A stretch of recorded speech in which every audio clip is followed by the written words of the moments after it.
The girl wraps a concealed blade into her ballet shoe, instantly transforming into the most elegant armed attacker in cinematic history. A terrifying action thriller is back. Today, I bring you the newest Western action thriller, Pretty Lethal. Let's dive into the story. A group of ballet dancers heading to the International Ballet Gala has to seek shelter from the rain at the nearby Terramok Inn due to a broken-down bus. To their surprise, even though the Terramok Inn looks elegant and atmospheric, the guests are a shady mix of characters who seem quite unusual. Meanwhile, their de facto leader Bones is drawn to a photograph of a ballet dancer on the wall. According to the staff, the woman in the photograph is the owner, Dvora Casimir. When Dvora Casimir learns they are rushing to a performance, she immediately tells Sona to help dry their coats and arranges a van to get them out of there quickly. Miss Thorna and her group are incredibly grateful for this.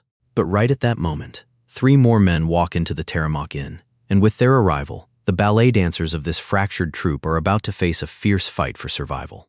It turns out the youngest of the 3, Pasha, is the son of a local mob boss, and his purpose for coming here, he is here to collect protection money for his father. Meanwhile, the deaf dancer Chloe discovers her hearing aid is malfunctioning after getting soaked in the rain. So Coach Miss Thorna takes her to the upstairs bathroom to fix it. But while Miss Thorna waits outside the bathroom for Chloe, she hears faint cries of distress. Driven by curiosity, she follows the sound and is shocked to see the Terramok Inn owner Dvora Casimir heating a tool red hot before having her men perform brutal intimidation. Through their conversation, Miss Thorna learns the man faced retaliation for cheating at the poker table. This makes her realize the inn is actually a criminal safehouse. She quickly runs back to the bathroom to grab Chloe and escape. But when she pushes the door open, Chloe is nowhere to be seen. Miss Thorna assumes the girl has already left. But in reality, Chloe hasn't fixed her hearing aid and just stands in front of the mirror fixing her hair, completely unaware that Coach Miss Thorna came by. Meanwhile, Miss Thorna rushes back into the lobby. She plans to take everyone and leave, but unexpectedly, the mob boss's son Pasha shamelessly pesters her. It turns out this guy has some coercive entitlement, so among all the beautiful young girls, he sets his sights on the older coach, Miss Thorna. But right now, Miss Thorna only cares about the safety of her students, so she decisively kicks him. It's done. Girls, get your things. We need to get out of here. Obviously, no one expects that the madman Pasha actually fatally shoots Miss Thorna. But aside from the ballet dancers, no one else at the scene seems to care about this. This clearly shows just how terrifying the influence of Pasha's family is in the local area. And when the inn owner, Dvora Casimir, learns about this, she repeatedly promises to call the police and arranges for her men to take the girls to the basement to hide. But the de facto leader Bones already sees that Dvora Casimir is too scared to deal with Pasha and even suspects she might harm them, so she decisively chooses to escape the inn. Just as expected, Bones is knocked unconscious with a shovel right after she runs out the door.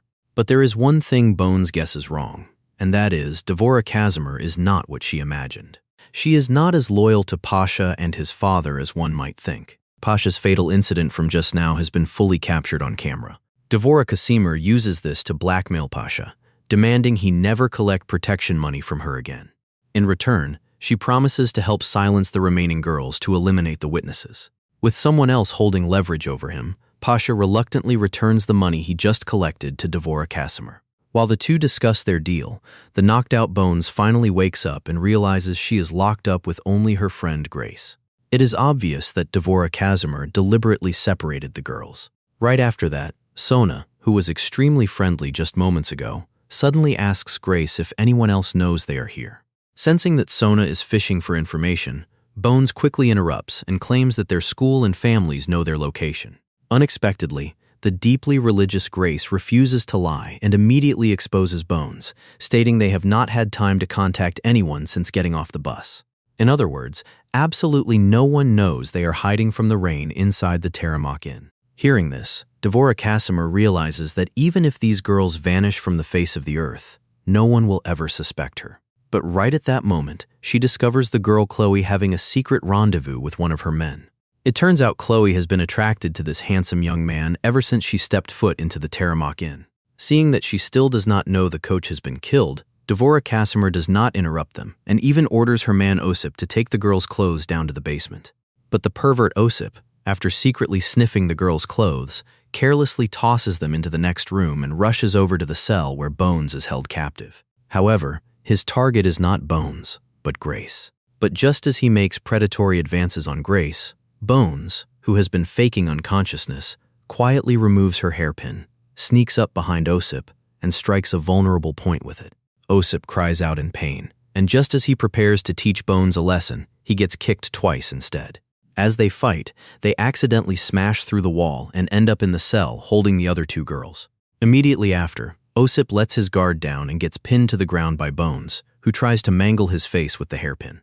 However, even though Bones is fierce, the strength difference between the two is just too massive, and she is subdued by Osip in no time. To punish Bones, Osip actually wants to end her dancing career before killing her. Fortunately, Grace throws a gun at him, and although it misses Osip, it successfully distracts him. Bones seizes this chance and suddenly launches into a ballet move. The knocked-out Osip crashes onto a spike and instantly suffers a fatal impact. But just as the girls prepare to leave the basement, they suddenly hear footsteps outside. It turns out the culprit Pasha, worried about complications, actually sends his personal bodyguards to eliminate Bones and the others. After seeing Osip's remains, the two bodyguards are very surprised. Soon they discover that the girls are hiding in the next room. At this moment, the girls take utility blades and scissors from their luggage for self-defense. One of them, Fady, tries to smash the door open, but Bones lands a precise counterattack on him instead. Seeing this, Vlad hurriedly switches to kicking the door. Unexpectedly, when he successfully kicks the door open, Grace and Princess lunge forward instead of retreating, pouncing directly on Vlad and disabling his shoulder. Princess even bites down on Vlad's gun hand, forcing him to drop the pistol in agonizing pain. Meanwhile, Fady has just ruthlessly pulled the scissors out of his nose when he is sneak attacked by Princess. While both sides brawl in total chaos, no one notices that Zoe has already picked up the pistol and pulled the trigger. But since it is her first time firing a gun, she actually completely misses the target. Bones senses her companion's despair, so she grips the utility blade and charges at the armed attackers using ballet steps. Using the nimble movements of dance, Bones not only avoids getting caught, but she also successfully wounds the two men with the utility blade. Seeing this, the other three girls immediately rush toward Fady, who is closest to them. However, after fighting for just a short while, Princess reveals her true nature by prioritizing her own survival response. She actually abandons her teammates and plans to sneak away. But when she reaches the door, she realizes the iron gate is already locked. At this moment, the man also catches up behind her and lands a deep strike with a snatched utility blade. But soon, due to a moment of carelessness, he gets kicked by Princess right next to Bones. Seeing this, Vlad grabs the utility blade and stabs downward at Bones. Unexpectedly, she blocks it with her ballet shoe. The concealed blade also embeds into the tip of the shoe. Meanwhile, Fady is sneak attacked by Grace and directly meets a sudden end. After Bones breaks free from the restraints, she suddenly dances ballet and delivers a decisive ballet finish. The other girls are stunned by Bones's move, so they follow suit and embed the utility blades into the tips of their shoes. After everyone escapes the secret room, Bones plans to rescue Chloe, but unexpectedly faces opposition from Princess. Seeing that she only wants to abandon her companions and leave, Bones is displeased, but does not stop her. After Princess leaves, the group quietly heads to the second-floor bathroom. They do not find Chloe there, but instead bump into the Terramok Inn employee Sona. Bones raises her foot and presses the utility blade against Sona's neck, and only then does she learn Chloe's whereabouts from her. Meanwhile, Princess, who is determined to escape the Terramok Inn, finally manages to hide in a room. Before she can even breathe a sigh of relief, she suddenly hears the sound of a knife sharpening behind her. It turns out to be the doctor hired by Dvora Casimir, who is processing the remains of Coach Miss Thorna. Fortunately, the man is wearing headphones and listening to music the whole time, so he does not notice anyone breaking in. So Princess can only quietly return the way she came. Not long after, Bones and her group finally find Chloe. Little do they know, while they were fighting to the death in the basement, Chloe has been watching television in her room the whole time. And when they tell her the truth, Chloe actually thinks they are joking. Her older sister Zoe has no choice but to forcefully carry her away. Bones holds a shotgun she just found and takes charge of keeping watch on the surroundings. However, since she has no idea how to shoot, when they hear footsteps approaching, the group is still terrified and hastily hides in the kitchen. Coincidentally, they bump into Princess here. It turns out Princess has been hiding here in fear ever since she saw the coach's remains being processed with her own eyes. Even though she is timid, Princess comes from a wealthy family and has practiced shooting since she was young. So Bones directly hands the shotgun to her and puts her on lookout duty. Meanwhile, after discovering the girls have escaped after the clash, Devora Casimir immediately sends her men to track them down. And the once arrogant Pasha is actually so scared that he calls his father for help upon learning his bodyguards were killed. This mob boss, nicknamed Lothar Markovich, is the real ruthless character. Not long after, Saber, who is searching for them, finally arrives. Saber just wants to drop by the kitchen to grab a bite to eat. But he unexpectedly finds someone using the old telephone in the kitchen. It turns out Princess is about to call the police. But before she can tell the police the address, Saber drags her out. However, with Bones' coordination, Princess actually fires a shot and disables his hand. Immediately after, as the 5 girls run, they each pick up a handy weapon.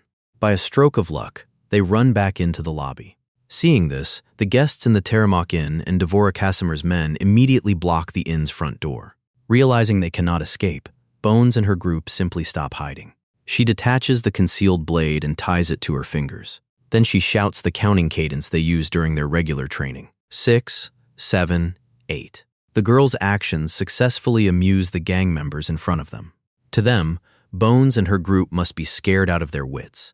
Seeing how formidable their combat power is, Pasha, who is standing on the side, quickly hides under the bar counter in fear. After that, the girls continuously twirl and leap across the lobby, actually beating the gang members to a pulp. But Chloe soon discovers that the man she likes, Artyom, is actually holding her older sister hostage. Furious Chloe takes the wine bottles from Princess, smashes them, and charges at Artyom with the glass shards. Seeing how easily Chloe injured so many men, he wisely lets Zoe go and flees the lobby. However, just when the girls think they are safe, a gang member rushes in with a gun. Seeing this, the girls hurriedly hide behind the bar counter, make an improvised fire device with alcohol, and throw it at the shooter. Meanwhile, Bones happens to look outside and realizes they can escape by climbing out the window. But just as Princess is about to climb out, Saber drags her back down. Sona then picks up the shotgun and pulls the trigger at her. In this critical moment, Bones yanks Princess out of the way. After they team up to knock Sona out, Bones tells Princess to go first while she stays behind to cover their retreat. However, she lets her guard down for a second and gets caught by Devora Casimir. Did I not mention? Fake leg. Only then does Pasha, who has been hiding in the shadows all along, finally get the courage to step out and act tough. But what he absolutely never expects is that Devora Casimir actually disables his leg. And the reason Devora Casimir does this, she actually does this to get revenge on Pasha's father. It turns out that many years ago, because Devora Casimir's father could not repay his gambling debts, Pasha's father, Lothar Markovich, punished him by having someone chop off Devora Casimir's leg, completely ruining her dream of becoming a top ballet dancer. For all these years, Devora Casimir has endured the humiliation just to wait for an opportunity like today to kill Lothar Markovich and get her revenge. Just as Devora Casimir changes into the ballet outfit she has not worn in years, the twisted doctor finally finishes processing the remains of Coach Miss Thorna. Seeing the tied-up Bones, he actually gets the twisted idea to subject her to a fatal ordeal.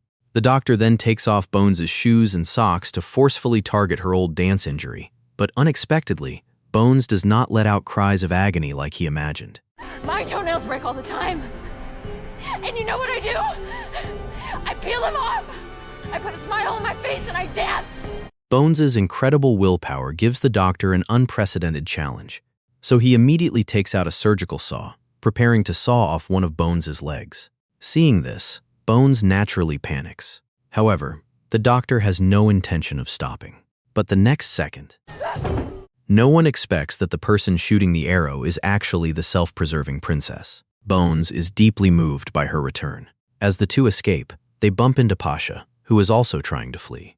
Meanwhile, Zoe and the other 2 girls hiding outside see Lothar Markovich charging toward the Terramok Inn with several armed attackers. They immediately decide to return to the Terramok Inn to warn Bones and Princess. However, right after they return to the Terramok Inn, they discover the place is already rigged with planted charges. And this is naturally all done by Devora Casimir.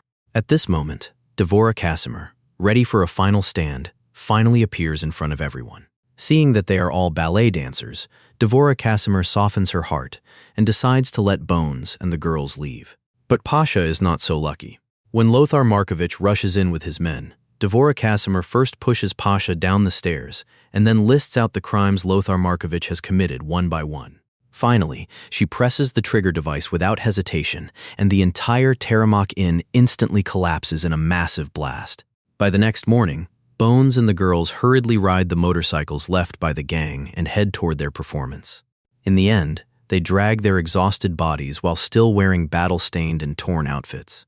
But they deliver an unparalleled and insurmountable spectacular performance on stage. What keeps them alive, aside from their own bravery and wit, is mostly their profound love for ballet and the countless days and nights they spend training rigorously. In most people's minds, ballet dancers are often synonymous with nobility and elegance. They wear gorgeous costumes and dance gracefully to soothing or uplifting music. But in the movie Pretty Lethal, a group of ballet dancers transforms into female warriors, blending elegance with a kinetic action style to bring the audience a unique visual feast. That is it for today's story. I am the narrator. See you next time.